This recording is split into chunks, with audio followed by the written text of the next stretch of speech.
Hello, hello. Hello. I'm gonna wait for someone to join. Anyone to join, everyone. Yeah, my swing is squeaky, so excuse me. I'm gonna try not to swing too much. And I'm wearing my mic because it's a little noisy and a little windy, so hopefully my audio is better with my mic. I'm gonna see if someone comes in, then maybe I can get some feedback on the sound here.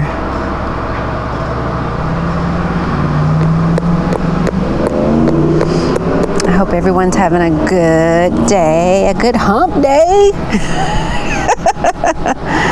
Yeah, a good hump day.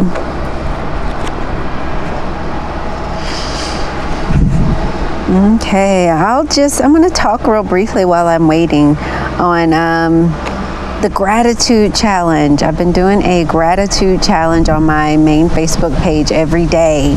Every morning I go live and I'm given a gratitude journal prompt. So that's just something for you to write about.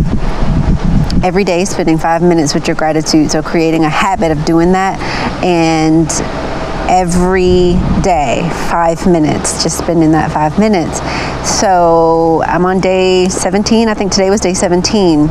So we don't have that much longer to go, but you can join in anyway and get in on that, okay? And I have a mindfulness challenge coming up, which you've seen in the group. And if not, just scroll down some more, you'll find it. I have it posted as an event, but it is going to be held in this group. So you're already in the group. There's nothing you need to do, but just tune in when the time comes to do that. You'll see the image for that gratitude challenge. That's going to be cool. It's going to be interesting and fun.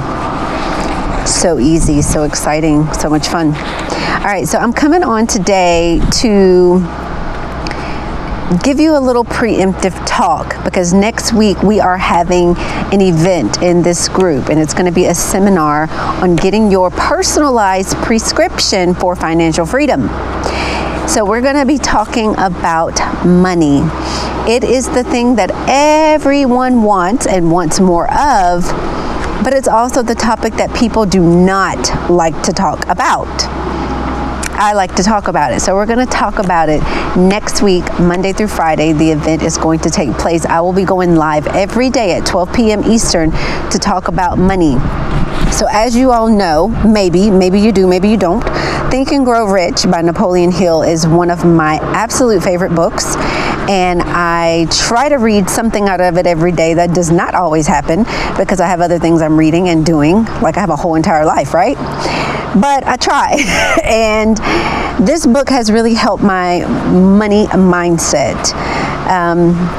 So what I'm asking you today is, do you have a poverty consciousness, or do you have a money consciousness? So when I say consciousness, just replace that word with awareness. You know I love the word awareness. And we're going to talk about persistence briefly today, okay? So I have the definition for persistence right here, and it is a firm continuance in a course of action in spite of difficulty or opposition. And taking that out of my book, I may have lost my other place. So having a money consciousness means that you are thinking about ways to make money. You are thinking about ways that money can benefit your life.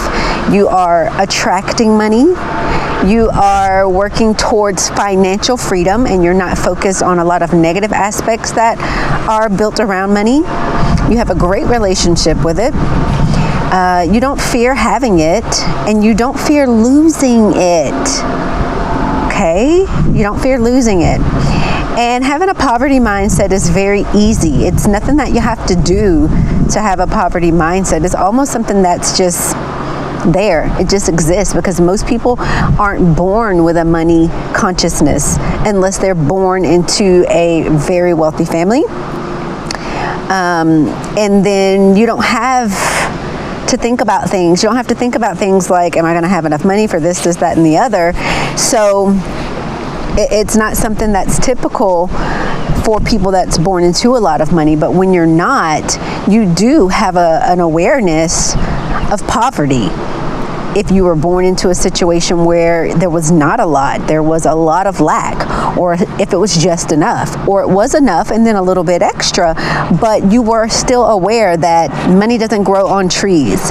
So think about the things that your parents used to say to you about money, and think about if money was plentiful when you were a kid, if you could ask for things in a store, or if you just knew that asking for something in the store was just not something that you were going to do,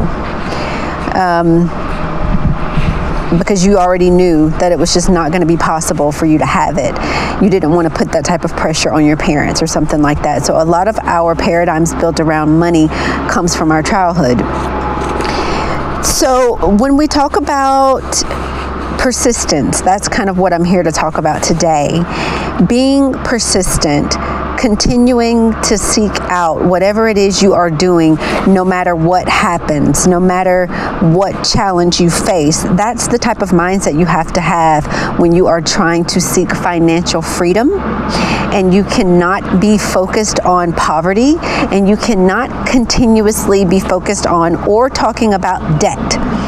If you owe people, we all probably have some type of debt, whether it's a house, a car, credit cards, store accounts, personal loans, anything. If you've borrowed some money from someone you know, that counts as a debt. But we don't need to always be focused on the word debt or debt in general. You need to have a level of responsibility when it comes to paying what you owe. That is definitely true, but you don't want to get wrapped up in thinking and talking about debt 24/7. You want to attract money. You want to attract that financial freedom that we are all seeking on some level or another. And you do that through focusing on how to increase your wealth and how to attract that money. And you don't do it by thinking about debt. I'm in debt. I want to pay off my debt. I can't do this because I'm in debt. I don't want to do this. It's going to create debt. Think about that. Think about the conversations you have in your household and how much the word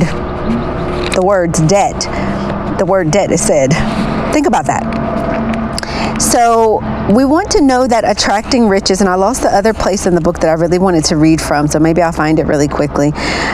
We want to attract riches, and what you have to know about attracting money is that money is shy. Money is elusive. Money is not just a very, very easy thing to come by. So it is shy. It is elusive. You have to attract it in the similar fashion like you would attract a significant other. You're not just going to go out looking any kind of way, doing any kind of thing and think you're going to attract you a mate. No. Money is the same way. You can't just do anything. You just can't be irresponsible. You can't just be selfish. You can't be afraid to spend it. You can't be afraid to help someone in need and be generous. You can't do that. That's not how you attract money. But poverty, on the other hand, it is very ruthless and bold. Poverty does not need to be attracted. It just exists very boldly. And that's why so many people have an awareness, have a consciousness of poverty, because it's there, it's bold, it's in your face. It is something that when people get used to not having a lot, even as they get older and say they're doing better in life than they did when they grew up, they still think from that same mindset from when they were lacking. They don't ever switch over to that money consciousness, so that's why they always kind of go to a certain level and they don't rise above it, because they don't really believe that they can. They just think, I'm doing good, I'm doing better than my parents did, so it's all good, I'm fine right here. At least I can feed my family and we can go to the movies once a month or something like that. They have no desire to go beyond that because they don't even think that they can. And if a desire does come up that's saying, hey, let's go for something big, it's immediately just like pushed down, like, no, I want to stay right where I am. And next week we'll talk about that and how that is a cybernetic mechanism. That's a thing that I refer to as a thermostat in your brain, in your subconscious, that clicks on to let you know when you're too hot, you're too cold. I want you to stay right here. Let's not dream and go all off into the deep blue. Let's stay right where we are, where it's nice and comfortable. So persistence is something that you have to have if you're going to be in the pursuit of money, in the pursuit of financial freedom. And I wanted to give an example, and I want to know what you would do. So say you work a job and you get a bonus, and this bonus is based on work that you did that was good. You did some exceptional something at work, and you get a $500 bonus. That's a big bonus, but okay, we're just doing a scenario, okay? So you get the bonus, and you do have people that you owe money to. What would you do with your bonus? Are you going to put that $500 towards maybe a $15,000 debt? Or would you take that money and go on a weekend getaway? I'm not going to talk about which one I would do or even what you should do. I just want to know what you would do. And tomorrow, I'm going to come on and tell you what I would do. I think you know what I would do, but I'm going to tell you what I would do, and I'm going to tell you why. But which would you do? I don't feel like it's a wrong answer in that. It's just a way to see where your mind is, and maybe give you an opportunity to learn how to look at something in a different way. So I'll leave that there because I have a great example, but I'll use that for tomorrow. But I just wanted to come on and prepare you, give you a little tidbit to prepare you for where you need to be mentally as we go into next week's seminar, where we're going to be talking about financial freedom, not debt, but financial freedom. Okay? And our concierge, you will see a post with Natalie, a beautiful young lady who is going to be our concierge for this event. She is going to make sure that all your needs are met, all your questions are answered. So you will see her in the group, you will see her posting, you will see her asking questions. So I want you to be very interactive and supportive, and let's welcome her into the group with open arms and like her post and give her a quick hello. And that's all I have for today. Don't forget, in the comments, tell me, with the $500 bonus, are you going on a weekend getaway, or are you going to put that $500 towards your debt? Or, just in case there's something else you would do, what else would you do? It's no wrong answer, and it's lots of different possibilities. So tell me what your answer will be in the comments. And tomorrow I'm going to come on, I'm going to tell you mine, and I'm going to tell you why I'm making that decision, okay? See you guys later. Happy hump day again, and I will be back tomorrow with my answer. Have a good one.